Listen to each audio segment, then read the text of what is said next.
Une top modèle blanche ultra riche s'incruste spontanément dans une manif et résout à elle seule le racisme et les violences policières grâce à son physique et une dose de Pepsi.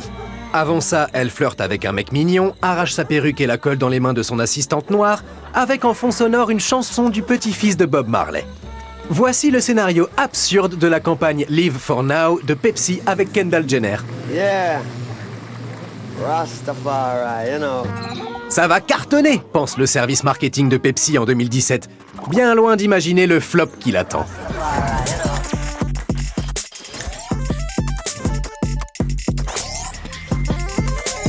Cette publicité mettant en scène le mannequin aux 197 millions d'abonnés Instagram, Kendall Jenner, sort dans un contexte mouvementé. En 2017, dans une Amérique profondément divisée, des milliers de citoyens manifestent contre le nouveau président, l'intolérance, le sexisme et le racisme. Au lendemain de l'investiture de Trump, la marche des femmes rassemble près de 5 millions de personnes à travers le pays. La plupart appartiennent au groupe cible des 14-49 ans. À cela s'ajoutent les manifestations contre les violences policières qui touchent essentiellement les Noirs.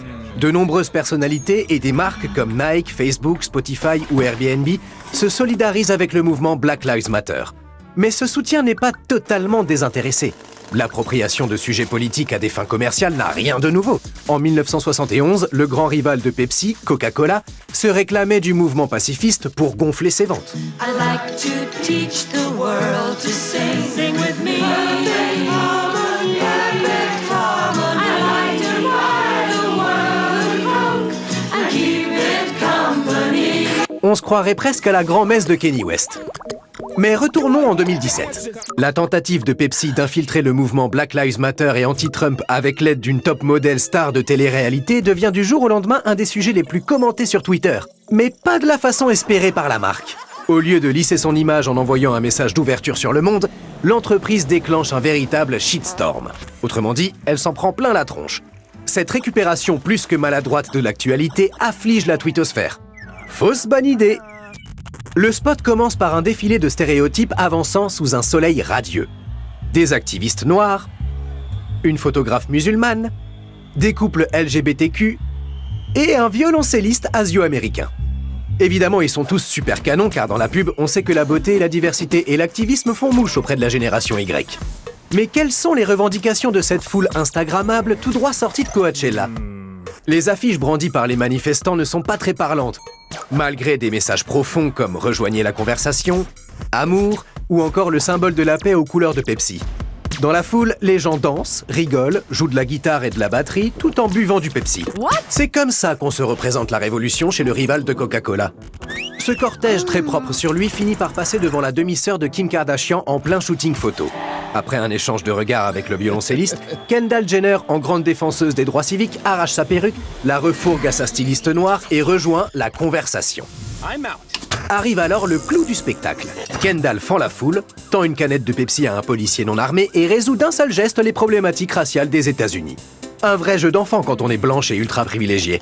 La foule est en délire, on se serre dans les bras et on se tape dans les mains. Le message, avec Pepsi, tu n'es pas seulement plus heureux, tu es aussi du bon côté. Bois Pepsi et tout ira bien.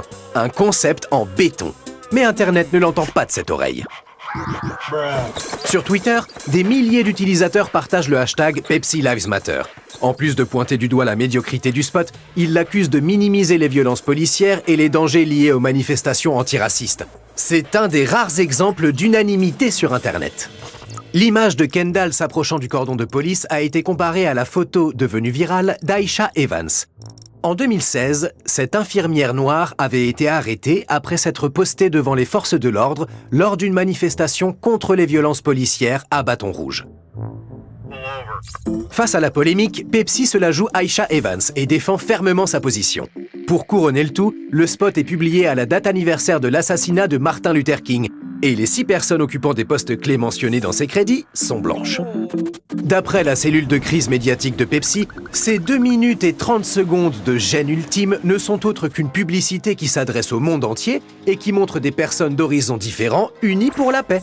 On peut effectivement le voir comme ça quand on a dépensé des millions de dollars dans le spot publicitaire le plus ignorant de l'année.